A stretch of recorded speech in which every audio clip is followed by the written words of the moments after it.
여야 의원들의 뜨거운 정치 토론 여의도 펀치 시간입니다. 새해 들어서 첫 번째 시간인데요. 더불어민주당의 전재수 의원, 국민의힘 성일종 의원과 함께하겠습니다.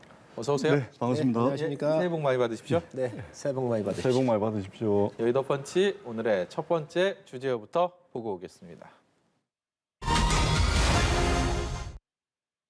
네, 선택의 순간까지 오늘로 정확히 63일 남았습니다. 그리고 지금 이 순간 이재명 후보, 윤석열 후보 이 두 후보 모두 각각 다른 선택의 상황을 맞고 있는데요. 첫 번째 주제요, 선택으로 잡아봤습니다. 먼저 윤석열 후보요. 윤석열 후보가 오늘 기자회견을 통해서 내놓은 본인의 선택은 내가 앞장서겠다, 나를 따르라. 이것이 아니었나 싶습니다. 그동안의 국민의힘의 최근의 선거에서의 익숙한 승리 방정식을 좀 포기하고 새롭게 쓰겠다라는 입장을 내놓은 것으로 해석이 됐는데요. 성일종 의원은 윤 후보의 기자회견 어떻게 보셨습니까? 원래 효율성으로 갈 것이냐, 통합으로 갈 것이냐 여러 양론이 있었죠. 이제 후보께서는 이제 통합으로 좀 갔으면 좋겠다 이랬었고요. 그러다가 보니까 이제 항공모함처럼 커진 거 아니겠습니까? 그런 와중에서 여러 가지 갈등도 있었고 그런 것들을 일거에 좀 국면 전환을 통해서 처음으로 돌아가고 또 후보가 정권에 맞서서 공정과 정의를 지키려고 했었던 그런 초심으로 돌아가서 예. 정말 낮게 국민들한테 낮은 자세로 섬기면서 이제 이 캠페인을 해야 되겠다 이런 마음으로 선대위를 해산했습니다. 저는 뭐 잘 됐다 안 됐다 이걸 논하기 전에 그런 마음으로부터 돌아가고 또 국민들한테 그 마음을 전달하는 것 자체가 의미가 있다 이렇게 보고 있습니다. 민주당에서는 김종인 전 위원장 뭐 이런 표현을 썼습니다. 팽시킨 것은 배은망덕하다라는 공식적인 입장이 나왔어요. 그래서 선대위 해체에 대해서 윤석열 후보의 어떤 책임을 물으면서 맹공을 퍼부었는 모습이었는데요. 그러니까 이제 뭐 경쟁하는 상대 정당을 향해서 뭐 이렇게 뭐 불난집에 뭐 가서 기름 뭐 끼얹듯 이렇게 뭐 말씀드리기는 좀 조심스럽긴 합니다만 그럼에도 불구하고 좀 말씀을 안 드리지 않을 수가 없는 게 이제 윤석열 후보가 작년 7월 달에 정치 참여 선언을 하고 난 뒤에 윤석열 후보가 보여왔던 어떤 정치력, 어떤 리더십 또는 위기 관리 능력 이런 것이 이제 다 드러났다. 굉장히 이제 아쉬운 것이죠. 예. 윤석열의 정치력도 이게 바닥이 드러난 것이고 특히 이제 위기 관리 능력이라는 측면에서는 굉장히 이제 낙제에 가까운 그런 성적표를 받아들였고 그리고 사실은 이 문제의 본질적 원인은 선거대책위원회가 아닙니다. 윤석열 후보 본인입니다. 김건희 씨 허위 경력 위조, 수상실적 부풀리기 이것으로부터 발단이 돼가지고 윤석열 후보 본인의 말 실수라든지 망언이라든지 이런 것들이 시너지 효과를 내면서 급격한 지지율의 하락을 지금 보고 있는 것이거든요. 근데 본인의 문제를 말하자면 김종인 위원장의 문제로 그리고 선거대책위원회에 문제가 있는 것처럼 해가지고 저렇게 한단 말이죠. 그런 측면에서 볼 때는 상당히 좀 윤석열의 리더십, 윤석열의 위기 관리 능력은 국민들께 이미 좀 평가를 받고 있는 것이 아닌가 그런 생각이 들고 어떻든 좋습니다. 빨리 좀 마무리를 해서 수습을 해가지고 이 60일밖에 남지 않은 대통령 선거, 다가올 미래 5년의 우리의 지도자를 뽑는 선거에 국민들께 뭔가 좀 이게 비교하고 검증할 수 있는 그런 이제 계기들을 빨리 좀 마련했으면 좋겠다 이런 바람을 가지고 있습니다. 이 선대위를 해산하고요, 선대본부 체제로 들어간다. 어떻게 보면 둘 다 슬림화, 이 이른바 매머드에서 탈피한다라는 공통점은 있는데 그 차이점은 가장 큰 차이점 하나만 꼽자면 김종인 전 위원장이 있고 없고의 차이인 것 같습니다. 이 앞서서도 아름다운 결별, 이별은 아닌 것 같다라는 얘기들이 공통된 그런 평가였는데 잘 될까요? 어떻게 생각하세요? 김종인 전 위원장 없이 가는 앞으로 63일. 김종인 위원장이 명장이시지요. 좀 아쉬운 면이 있지요. 그렇지만 이 최종적 결정은 후보가 하는 겁니다. 후보가 제일 선두에 서서 하는 일이기 때문에 그 결정을 뭐라 할 수 있겠습니까? 그리고 또 정당이기 때문에 정당과 정당이 이렇게 경쟁하는 거 아니겠습니까? 예. 그렇기 때문에 앞으로 김종인 위원장이 이 자리를 안 맡으셔도 많은 조언을 해주실 거로 생각을 하고요. 또 그렇게 받아야 한다고 생각을 합니다. 그렇지만 새로운 그러한 진용을 갖추어서 또 젊은 세력들이 많이 오고 실무진이 좀 더 들어와서 기동력 있고 국민이 원하고 또 어떻게 섬길 수 있는지에 대한 여러 가지 방안들을 가지고 저희가 짜면 예. 국민들께서 또 새로운 또 평가를 하실 수도 있겠다라고는 생각을 하고 있습니다. 이른바 윤핵관에 대한 것들도 오늘 얘기가 있었습니다. 앞서서도 이 내분 상황에 중요한 포인트였음을 부인할 수가 없는 상황이었는데 윤석열 후보도 여기에 대한 얘기를 했어요. 윤핵관은 완전히 이제 위험한 리스크가 아닌 겁니까? 다 사퇴를 했지요. 그래서 일선에서 물러나고 국회의원들이나 당협위원장은 현장에 가 있는 게 맞습니다. 현장에서 국민들하고 소통을 하면서 후보에 대한 여러 정책, 또 후보가 어떤 사람인지에 대해서 알려드리는 게 제일 중요하지요. 그래서 아마 네. 내려갈 거로 예상을 하고요. 그동안 윤핵관 공격을 받았는데 사실 공격에는 좀 문제가 있기는 합니다. 왜 그러냐면 어느 캠프를 막론하고 후보를 중심으로 해서 열심히 일해주는 몇몇의 주요 인사가 마련입니다. 지금 이재명 캠프에도 그런 사람이 있고요. 네. 그렇지만 이제 그러한 분들에 둘러싸여 해가지고 캠프가 돌아가느냐 안 돌아가느냐 효율성이 있느냐 없느냐 이 문제 아니겠습니까? 그러나 그런 것들은 다 오늘부로 이렇게 정리가 됐기 때문에 새로운 진영이 국민들한테 선을 보일 것으로 생각을 하고 좀 더 낮게 국민들한테 그동안 많은 불편드렸고 또 정권 교체를 희망한 국민들한테 실망 드린 거에 저희가 알고 있기 때문에 더 열심히 일을 하고 섬기도록 그렇게 하겠습니다. 예. 이 공교롭게도 국민의힘이 이런 어려움을 겪고 있는 상황에 민주당 그리고 이재명 후보의 행보는 상대적으로 굉장히 좋아요. 뭐 지지율의 탄력을 받은 부분도 있고 앞서서 이낙연 전 대표와 또 광주를 찾는 부분들, 어제 또 정세균 전 총리와의 어떤 후원회에서 있었던 얘기들 자체가 굉장히 좀 이 분위기가 화기애애하면서 그야말로 이제 대세를 굳히기에 좀 이른 샴페인을 터트리는 것을 또 경계하는 목소리가 나올 정도로 이런 분위기인데요. 실제로 내부적으로 좀 어떤 상황이에요? 뭐 분위기는 나쁘지는 않습니다. 그렇다 그래서 뭐 덜 떠 있다거나 뭐 이런 분위기는 전혀 없습니다. 전혀 없다라는 말씀을 드리고 아직까지 한 5% 부족합니다. 민주당도 이재명 후보도 5% 정도 부족하고 그다음에 최근에 한 일주일 사이에 여론조사가 이제 이재명 후보가 앞서는 것으로 나오는데 이게 추세로 굳어진 여론조사는 아닙니다. 그렇죠. 그렇기 때문에 추세 그러니까 아주 경향성을 띤 추세로 만들기 위해서 굉장히 중요한 시점에 와 있다. 그런 측면에서 이제 선거라는 것은 당의 모든 역량이 총 동원되고 총 결집되는 그런 공간이 바로 선거라는 공간이기 때문에 원팀 정신을 살려가지고 국민의힘보다 사실은 민주당이 먼저 이제 좀 혼란을 겪었지 않습니까? 그것이 질서 있게 잘 마무리가 돼가지고 지금 원팀을 하고 있다 이 말씀을 드리고 윤석열 후보가 조금 전에 이제 홀로 서기를 했다 이제 홀로 서기 한 것이죠.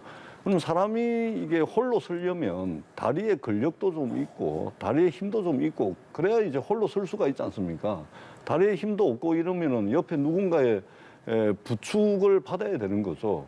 그런 측면에서 보면은 이게 홀로 설 수 있을 정도의 어떤 정책적인 역량이라든지 또는 국정 운영에 대한 철학 또는 비전 이것이 과연 있느냐라는 의문의 눈초리를 아마 국민들께서 아마 보내실 겁니다. 예. 결국은 윤석열 후보의 홀로 서기는 국정 운영에 대한 비전과 철학 정책적 역량이 있는지 없는지 이 부분에 대한 검증으로 이어질 것이기 때문에 윤석열 후보가 시간이 없다 하더라도 이런 부분에 대한 보강이 꼭 필요하지 않겠나 그렇게 생각을 합니다. 전 의원님께서 국정 철학이나 아니면 정책 비전을 얘기를 하셨는데 저도 동의를 합니다. 이제 그것들을 지금 현재 발표를 1월 초부터 하고 있고요. 예. 뭐 이것도 비교의 대상의 문제지만 전 후보 두 분의 이재명 후보하고 윤석열 후보를 놓고 비교할 때는 비교할 수 없는 후보라고 생각을 합니다. 왜 그러냐면 지금 이재명 후보는 시장에 8년, 도지사 4년을 하면서 공권력을 갖고 있었던 분 아닙니까? 이 공권력을 어찌 사용했는지, 이 공권력은 국민이 권력을 위임한 거예요. 기간 동안에. 국민을 위해서 쓰라고. 대장동 같은 경우에서 보여준 이 리더십은 7명한테 1조 원에 가까운 이득을 준 거잖아요. 시장 선거를 치르면서 선대위에 있었던 많은 이 선대위에 몸담았었던 관계자들의 자녀들이 성남시에 관계된 이 기관에 특혜 채용들이 있는 것들이 며칠 전에도 뉴스에 나왔잖아요. 이런 모습을 보면서 그동안 이재명 후보가 살아왔던 여러 삶에 대한 궤적들을 바라보면서 후보에 대한 평가는 저는 어느 정도 했다고 보여집니다. 또 윤석열 후보 같은 경우는 검찰을 하면서 평생 국가를 위해서 헌신하고 노력을 했었고 공정과 정의에 대한 우리 국가 사회의 가치가 무너질 때 온몸으로 막아낸 이 헌신에 대해서 후보로 세웠던 거지요. 이번에 저희가 지지율이 좀 빠지고 고전을 겪고 있는 것은 내분 때문에 그렇습니다. 이 내분이 정돈이 되고 나면은 아마 저는 충분히 국민들께서 저희 후보에 대한 믿음을 다시 회복시켜 줄 거라고 생각을 합니다. 사전에 제가 드렸던 주제는 아닌데 이 얘기의 연장선상에서 질문을 하나 좀 드리도록 하겠습니다. 오늘 윤석열 후보의 기자회견 과정에서는 TV 토론에 대한 얘기가 나왔습니다. 앞서서 TV 토론을 법정 토론 3회만 하겠다라는 국민의힘 윤석열 후보 측 입장과 토론 더 하자라는 지속적인 요구를 했던 이재명 후보의 입장, 이것이 상충됐었는데 오늘 윤석열 후보가 거기에 대한 입장이 좀 선회된 모습을 보였단 말입니다. 이 주제가 뭐 대장동 관련돼서 국한될지 아니면 뭐 정책적인 부분에 있어서의 터놓고 토론하는 자리가 될지는 아직은 좀 논의를 해봐야겠지만 이 누가 토론에 더 유리하다 불리하다 이런 선입견이 있는 상황에서 TV 토론에 대한 전망을 좀 듣고 싶습니다. 우리 후보가 이런 부분 강하기 때문에 우위를 점할 것이다. 뭐 이런 말씀을 듣고 싶은데요. 먼저 전재수 여쭤보겠습니다. 오늘 이제 저도 기자회견 하는 것을 봤는데 가장 이제 좋았던 내용이 바로 TV 토론 부분입니다. 실무자에게 직접 지시를 했다는 거 아니겠습니까? 아마 며칠 내로 TV 토론에 대한 아마 일정이 양당 간에 아마 합의가 될 것 같고 꼭 좀 그렇게 됐으면 좋겠다라는 그런 이제 바람을 가지고 있습니다. 그러니까 국민들께서 윤석열 후보에 대해서 많은 의구심을 가지고 있는 것이 뭐냐면 이 짧은 선거 캠페인 과정, 그다음에 이 국가 경영에 비하면은 정말 100만 분의 1 정도도 안 되는 선거대책위원회 하나조차도 제대로 질서를 잡고 제대로 운영을 못 하는데 과연 집권을 해가지고 대통령이 됐을 때 이 국가 경영을 제대로 할 수 있겠냐, 국정을 제대로 운영할 수 있겠냐, G7을 넘어서 G5를 향해 가고 있는 세계와 경쟁을 해야 되는 이 경쟁에서 과연 나라를 제대로 이끌 수 있겠냐, 이런 의문들을 국민들이 가지고 있는 겁니다. 그렇기 때문에 계속해서 이런 부분들에 대해서 이제 토론을 하자라고 제안을 해왔고 지금 토론 제안을 지금 2달도 더 지났습니다. 계속해서 이제 뭐 가짠다 뭐 이런 식으로 또는 확정적 중범죄자다 이런 식으로 이야기를 하면서 토론을 피하고 도망댕겨 왔는데 이제는 잘 됐다. 정말 국민들한테 있는 그대로 말 바꾸기를 했으면 말 바꾸기 한 대로 그다음에 낮에 하는 이야기 틀리고 밤에 하는 이야기 틀리면 그것대로 국민들께 그대로 내보일 수 있는 그런 토론회가 정말로 빨리 많이 그리고 자주 좀 열렸으면 좋겠다. 이런 이제 바람을 가지고 있습니다. 예. 이재명 후보가 무조건 유리하다. 저는 이재명 후보가 무조건 유리하다 이렇게 생각지는 않습니다. 그러나 어떻든 그동안 봐온 바에 의하면 어떤 국정 현안에 대한 이해 정도라든지 또는 이제 여러 가지 그동안 실적과 성과를 냈던 그 부분들을 본다면 이재명 후보가 그래도 비교 우위에 있지 않겠냐. 예. 이제 이렇게 저희들은 예상을 하고 있습니다. 그렇다면 윤석열 후보요? 윤석열 후보 16번의 TV 토론을 국민들께서 보셨습니다. 뭐 잘한다고 할 수는 없지만 진실을 전달하는 데는 전 문제가 없다고 생각을 합니다. 이재명 후보가 시장을 8년을 했고 도지사를 했기 때문에 디테일하게 몇 가지 일들에서는 아마 우위가 있을 것으로 보여집니다. 왜냐하면 윤석열 후보는 검찰만 활동을 했잖아요. 그러나 복지에 대한 문제, 현장 가봤다든지 이런 것들에 대해서는 아마 이재명 후보가 현장에 대해서 좀 더 구체적으로 얘기할 수 있을 것으로 보여지지만 대통령이라고는 국가적인 지도자는 방향을 잘 설정하는 게 중요합니다. 그 방향을 잘못 선정하고 사적인 영역의 감정으로 이입이 되면 나라가 망하는 거잖아요. 그렇기 때문에 친인척도 중요한 거 아니겠습니까? 지금까지 성남시장과 경기도지사를 하면서 보였던 사적으로의 여러 가지 정책을 했었던 한 거에 대해서는 앞으로 국정 맡았을 때 어떻게 할 거냐. 전 이게 의구심이 간다는 것이죠. 또 도덕성 문제 굉장히 중요합니다. 지도자한테는 도덕성 문제. 이 도덕성 문제는 이미 국민들께서 많이 알고 계시기 때문에 제가 얘기를 안 드리겠습니다. 일관성 문제, 방금 말씀드렸듯이 정책이라고 하는 것이 일관성 있게 국민들한테 예측 가능하게 해드려야 되는데 과연 재난지원금 여론이 나쁘니까 취소했다가 지금 또다시 하겠다는 거 아닙니까? 국토부에서 얘기했다가 취소하고 지금 뭐 한두 가지 정책을 하는 게 아닙니다. 주 4일 근무제도 그렇고. 과연 이런 일관성에 대해서 고민한 것을 국민한테 얘기할 수 있을까?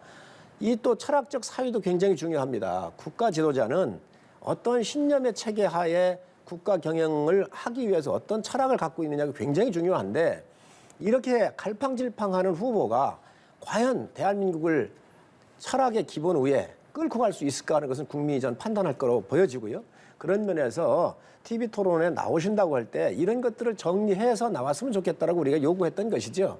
어찌됐든 뭐 TV 토론을 하게 될 텐데 이런 부분들에 대해서 이재명 후보는 국민의 동의를 받아야 될 겁니다. 짧게 제가 한 말씀만 덧붙이자면 그동안 확정적 중범죄자하고는 TV 토론 못하겠다. 가짠다.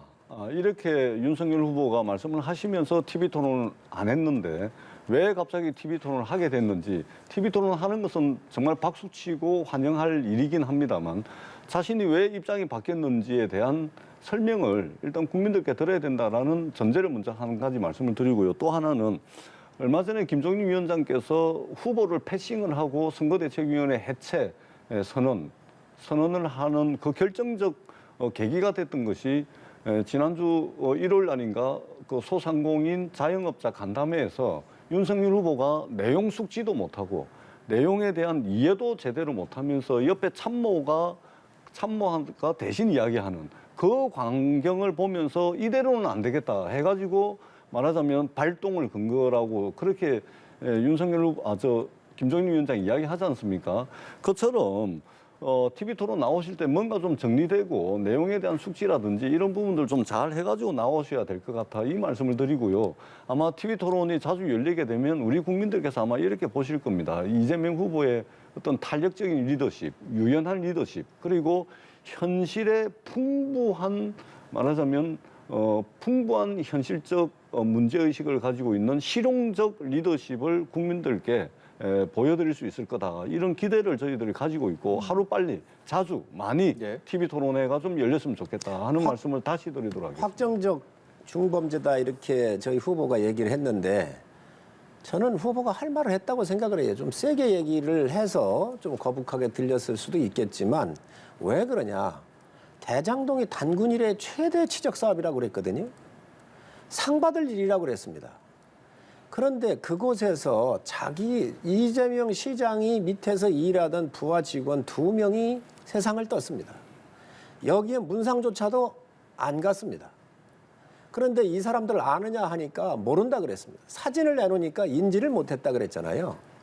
또 자기 밑에서 일했던 사람들이 구속이 됐습니다. 그리고 7명한테 갔습니다.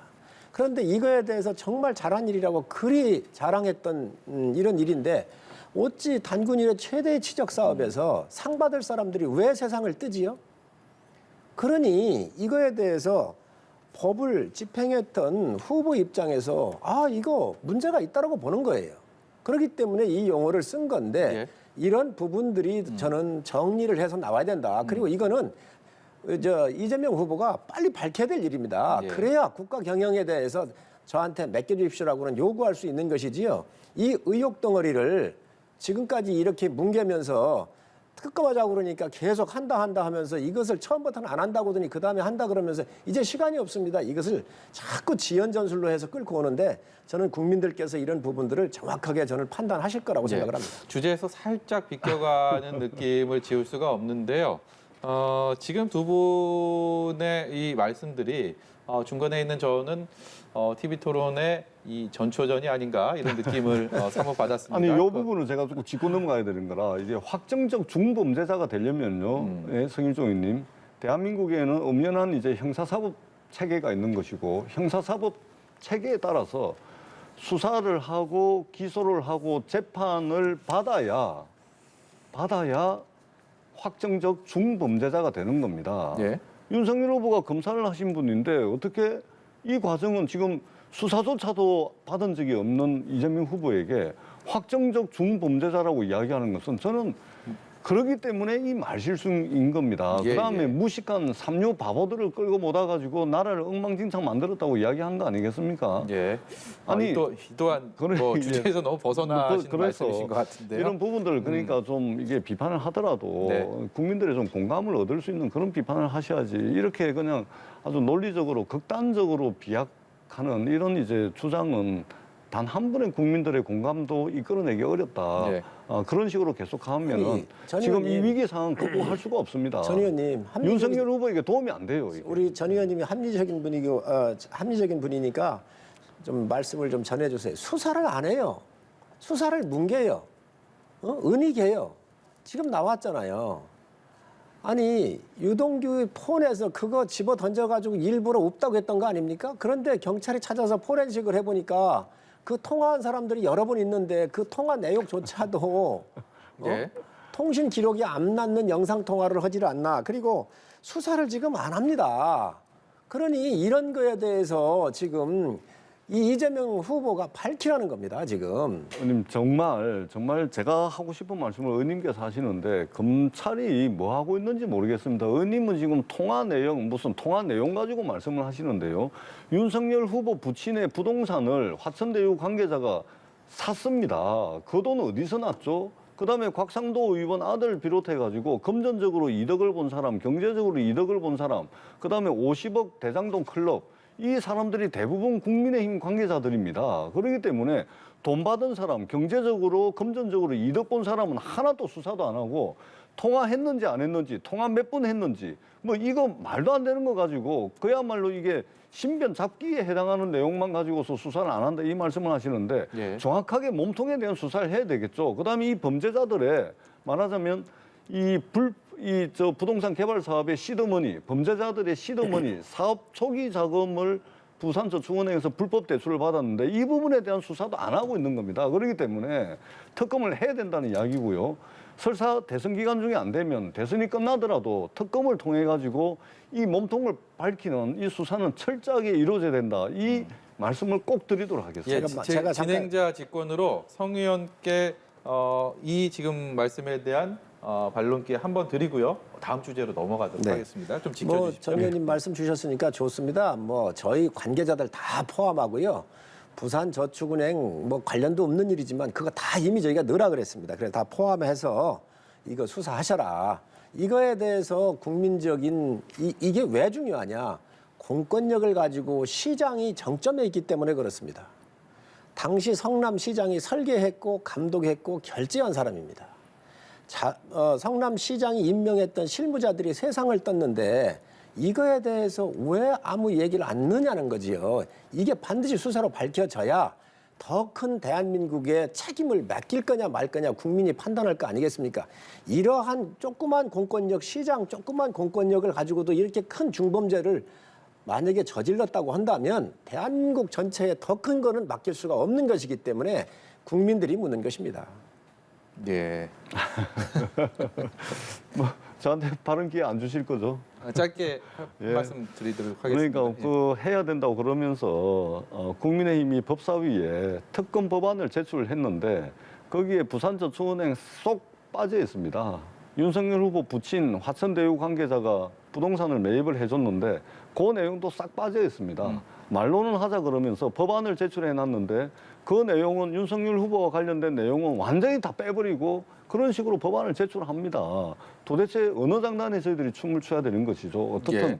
선거 기간 중이든 끝나고 난 뒤에 이 부분은 특검이든 검찰 수사든 반드시 밝혀서 이 막대한 민간인들의 이 개발 이익 가져간 부분 철저하게 불법적 요소가 없었는지 몸통에 대한 수사는 이루어져야 된다 이렇게 생각합니다. 그거 다 넣겠습니다. 알겠습니다. 이미 제출했지 않습니까? 다 빠져 협상할 있는데. 때 다 넣어드리면 됩니다. 걱정하지 않으셔도 아니 돼요. 법안 제출했는데 왜 다 뺐습니까 그걸? 그러니까 이 민주당에서 넣으십시오. 그러면 다 받겠습니다. 아니 국민의힘이 주장을 하고서 법안 제출했는데 왜 다 빼고 제출합니까? 그걸? 아니 민주당이 그 협상할 때 하는 거니까 민주당이 요청하시면 다 넣어드리겠다는 말씀드립니다. 예, 그야말로 한판 토론입니다. 추경 얘기 짤막하게 좀 해보도록 하겠습니다. 이재명 후보가 설 전에도 25조에서 30조 원 정도의 추경 이 목표로 잡고 있다라고 얘기를 했는데 이 추경이라는 게 원래 본 예산의 구멍을 메워주는 그런 것이다 보니까 연말에 본 예산 처리하고 나서 불과 얼마 되지도 않았는데 추경을 한다. 여기에 대해서 선거용 돈풀기 아니냐라는 의구심은 지울 수가 없는 것 같습니다. 물론 코로나19라는 또 중차대한 위기 상황이기도 합니다만 여기에 대해서 과연 이게 국회에서 어떤 식으로 양 당의 또 협의가 이루어질지 궁금한데요. 예, 그 사실은 12월 13일부터 국민의힘이 반대를 했음에도 불구하고 여야 사당, 국민의힘을 빼고 여야 사당이 합의를 해가지고 임시국회가 지금 열려 있습니다. 지금 임시국회 열려 있거든요. 근데 김기현 원내대표 사퇴를 해버리면서 지금 의사 일정이 뭐 대략 합의가 돼 있는데 국회를 열어놨음에도 불구하고 되고 있는 게 하나도 없습니다. 그런 측면에서 지금 임시국회가 열려있는 이 국면에서 우리가 단 한 번도 경험해보지 못했던 힘들고 어려운 상황을 맞이하고 있습니다. 이 위기에 직면해 있는 상황, 어떻든 정치권이 좀 머리를 맞대야 된다 생각하고 그 일환으로 추경을 편성을 할 겁니다. 이것은 윤석열 후보도 찬성하는 바이기 때문에 좀 여야가 힘을 모아서 추경이 최대한 빨리 적어도 이 명절 전에 가능하면 명절 전에 추경이 좀 집행이 될 수 있도록 힘을 좀 모았으면 좋겠다라는 말씀을 드리고 특히 이제 저희들이 주도를 해가지고 민주당이 주도를 해가지고 감염병 대응 기금 한 100조 정도 됩니다. 예. 이것을 저희 법을 통과를 시켜놨습니다. 그렇기 때문에 구체적으로 일반 회계에서는 얼마를 가져오고 각종 기금에서는 또 얼마를 또 출연을 해가지고 만들 것인지 이 부분에 대한 그 여야 간의 논의도 좀 활발하게 이루어지는 그런 임시국회가 됐으면 좋겠다라는 기대를 가지고 있습니다. 예. 지금 김기현 원내대표는 항상 협상을 하고 있지요. 사표를 내놨지만 여야의 문이 닫힌 게 아닙니다. 지금 저희 당 국민의힘이 처음부터 주장을 했던 게 선별적으로 피해 계층한테 두텁고 후하게 지원하자는 거 아니었습니까? 그런데 여당은 전 국민 재난지원금을 다 뿌렸어요. 그걸 KDI가 조사를 해보니까 효과가 36%밖에 안 나왔잖아요. 그러다가 보니 이재명 후보가 다시 또 재난지원금을 주자고 했다가 국민들께서 반대율이 높아지니까 취소했다가 지금 또다시 주자고 하는 거 아니겠습니까? 20조가 됐든 30조가 됐든 100조가 되더라도 이 피해 계층이 희망을 갖고 내일을 꿈꾸게 할 수 있으려고 한다면 예. 딜해야지요. 그래서 저희는 추경에 반대하지 않는다는 말씀을 분명히 드리고 단 저희 같은 사람은 받으면 안 됩니다. 그렇기 때문에 피해 계층한테 소상공인, 중소, 자영업자들한테 네. 정말 두텁게 확실하게 일어날 수 있도록 저는 지원하는 게 맞다고 생각을 합니다. 네. 새해 첫 여의도 펀치 두 분과의 시간 여기서 접도록 하겠습니다. 나가실 때는 손잡고 나가셨으면 좋겠습니다. 지금까지 민주당의 전재수 의원, 국민의힘 성일정 의원이었습니다.